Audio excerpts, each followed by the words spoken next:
त्यांच्या ऑफिसला पण रेकॉर्ड होईल, ट्विटर करून आपण पोचून देऊ त्यांना वेळही मी मागितली आहे. त्यांचे जे पी आहेत त्यांना रिक्वेस्ट टाकलेली आहे की बाबा हे असे आंदोलन जर माननीय मुख्यमंत्र्यांना शक्य नसेल तर त्यांच्या वतीने कोणीतरी येऊन आपल्या लोकांची चर्चा करावी अशी मी रिक्वेस्ट त्यांना केली आहे. पण सरकारने काहीतरी यंत्रणा लावली पाहिजे.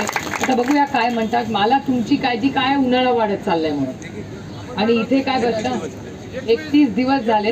पण आपण असं करू, रोज इथे आपल्या पण वतीने आपला तो सचिन नारकर आहे ना, सचिनला सांगा रोज सकाळी येऊन सगळ्यांवर चेकिंग करायचं की सगळं ठीक आहे ना. आणि कधी आता मुख्यमंत्री नागपूरला वगैरे जाणार आहे तर त्यांच्याबरोबर आपण हे सगळं कोऑर्डिनेट करू.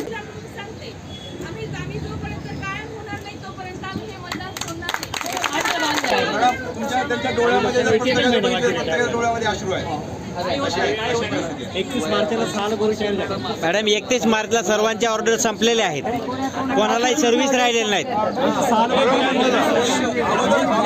मुख्यमंत्र्यांचं एक पत्र द्या ना. कोणाच्याही सेवा राहिलेल्या नाहीत. फक्त माननीय मुख्यमंत्र्यांचं एक पत्राची कॉपी द्या की आपण ट्विटरवर टाकून देऊ. नाही माननीय असं नको. अरे बापरे, केला काय लोक परिवार सोबत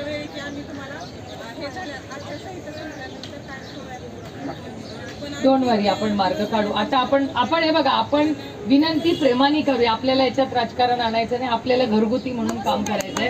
आपण इथे, मी तुमची भगिनी म्हणून आले, मी काय पक्ष म्हणून आले, मी तुमची भगिनी म्हणून आज इथे आले. आपल्याला प्रेमाने सन्मानाने मार्ग काढू.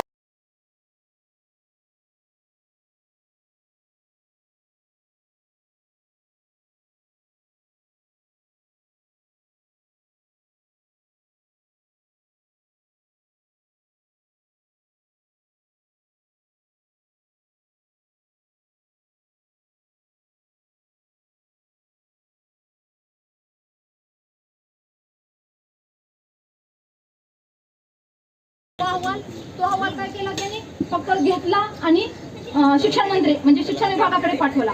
शिक्षण विभागाकडे अहवाल आल्यानंतर आमचे लोक, म्हणजे आम्ही एवढे लोक तीव्र उन्हामध्ये पाठपुरावा करत आहेत आणि आम्ही इतकं तीव्र आंदोलन करत होतो.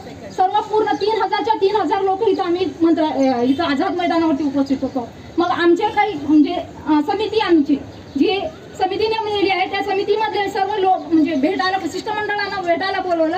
आम्ही पाठपुरावा करत राहिलो. त्या पाठपुराव्यामध्ये पण विचारल्यानंतर म्हणलं सीएम साहेबांनी अहवाल घेतला होता आणि तो शिक्षण विभागाकडे पाठवलेला आहे, त्याच्यावरती ती कुठलीच प्रतिक्रिया दिलेली नाही. मग ते प्रतिक्रिया दिलेली नाही, त्यामध्ये तो एक आठवडा गेला मॅडम. आणि नंतर दुसऱ्या सोमवारी जाऊन म्हणजे भेट झाली, सीएम साहेबांची भेट झाली नाही. नंतर मंगळवारी जाऊन दुसऱ्या आठवड्यामध्ये भेट झाली. भेट घेतल्यानंतर सीएम साहेबांनी स्वतः म्हणजे 9 वाजता भेटले आमचे शिष्टमंडळ. आणि तेव्हा साहेबांनी म्हणले की बघू, तुमचा विषय माझ्या लक्षात आहे, मी त्याच्यावरती काम करतो असं त्यांनी बोलले. त्यानंतर पण त्याच्यावर कुठलीही कार्यवाही झाली नाही. पुन्हा कसं बोलल्यानंतर मग मॅडम नंतर सही त्याच्यावरती झाली आणि पुन्हा ती शिक्षण विभागाकडे आली. शिक्षण मंत्री साहेबांनी म्हणले की साहेबांनी फक्त सही केली आहे, पण नेमकं काय करा, म्हणजे त्यामध्ये 2 शिफारसी दिलेल्या आहेत, तर अ आणि ब, तर त्या कोणत्या शिफारशीवरती काम करायचं हे कुठलं साहेबांनी काहीच म्हणजे सांगितलेलं नाही, रिमार्क केलेलं नाही. मग आम्ही कसे काय करणार. म्हणजे तिथे कोणी सांगितलं, हे शिक्षण विभागातली ती प्रशासकीय यंत्रणा त्यांनी सांगितलं.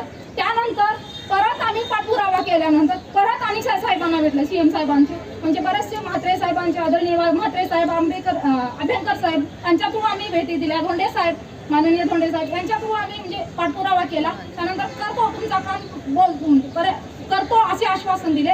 म्हणजे विधानसभेमध्ये बरेचसे आमदार, आदरणीय आमदार महोदयांनी हा विषय आमचा तिथं मांडलेला आहे. तिथं पण काही केलेलं नाही.